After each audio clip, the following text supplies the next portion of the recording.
Hi, this is Michael Dermer, and this lesson is called Hiring is Game-Changing and a Skill You Must Master. You know, as an entrepreneur, hiring is one of the most important skills that you have, but sometimes you just don't know it. So why is hiring game-changing, and why is it a skill that you have to master as an entrepreneur? You know, think about what normally happens when you're hiring. Most of the time as an entrepreneur, you're overwhelmed with things to do, right?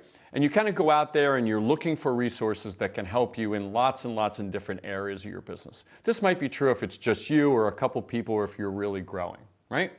And unfortunately, unlike many, many other skills like product development or sales or marketing, we really don't think of hiring as a skill. As entrepreneurs, we say things like, oh, I had a really good gut feeling. And think about that. Imagine if it's just one of you. It's just you. You're by yourself. You're going to make one hire, and that's all you can make. And when you do that, you're relying only on your gut. You know, the problem is that as an entrepreneur, our perspective is screwed up, right? Because we're under so much pressure that we can see the person on the other side of the table, and even though we know they're deficient for what we need, we actually say, oh, they'll be perfect because we need so many resources. So you really have to treat hiring like a skill, just like product development or sales or marketing, right? So how do you go about doing that? First and foremost, you really need to hire proactively. You don't want to wait till the last minute when you're under pressure. You want to really say, I'm going to need something in a couple of months, so how do I really lay out a plan so I understand and I don't have to react to the pressure of what's going on in front of me on that very day? Because oftentimes, that'll cause you to make bad decisions.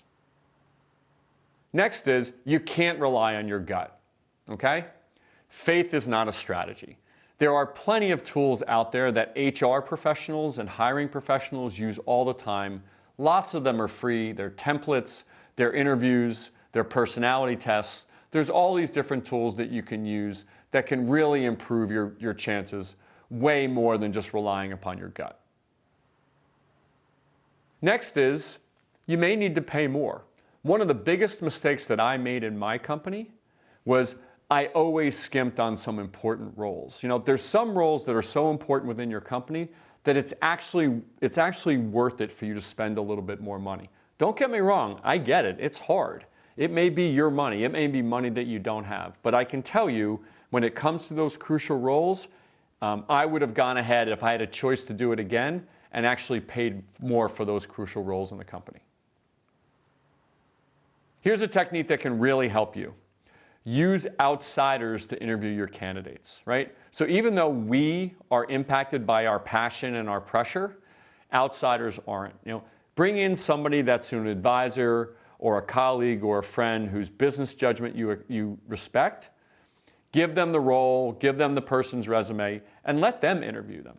Remember, they don't have any bias. They're not feeling the pressure that you're feeling, and you're going to get an objective view from someone that doesn't have a horse in the race. Next is, be really wary of people that only talk about strategy. There's no question that businesses succeed because they have good strategies. But in the early stages of a business, you can't just have show horses, you have to have plow horses too. You need people that not only can think about the work, but they can actually do the work. So be very wary of people that only talk about the strategy. Make sure they're willing to get their hands dirty to help you move the business forward every day.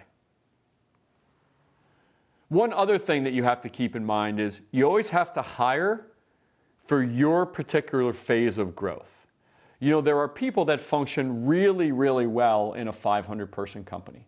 And if you're fortunate enough for your company to grow to that size, those are the type of people that you want to have. But a lot of times in the early stages of your business, you need people that are willing to dig in, that are used to not having process, that actually love watching an ecosystem grow and learn and build together. If you hire for the wrong stage of growth, a lot of times you'll get people that are really, really talented, but they're misaligned to what's going on at that stage in your business. So really try to think about, is this candidate appropriate for my particular stage of growth? And finally, Don't be charmed, okay? When you go to hire people, we know you're under pressure. We know you need resources. Try to really be objective. Don't get me wrong, this is hard, but try not to be charmed by folks that come to the table and you really can't tell whether they're right for the job, but you can say, oh wow, I could just get a couple of things off my plate, okay? What this really all comes down to is think of hiring as one of the most important skills that you have or your company needs to have. Take advantage of the tools out there.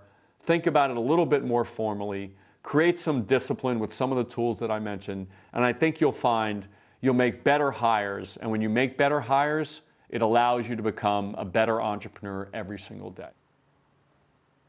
There's a lot of detail on these techniques and others related to how you become better at hiring those key people.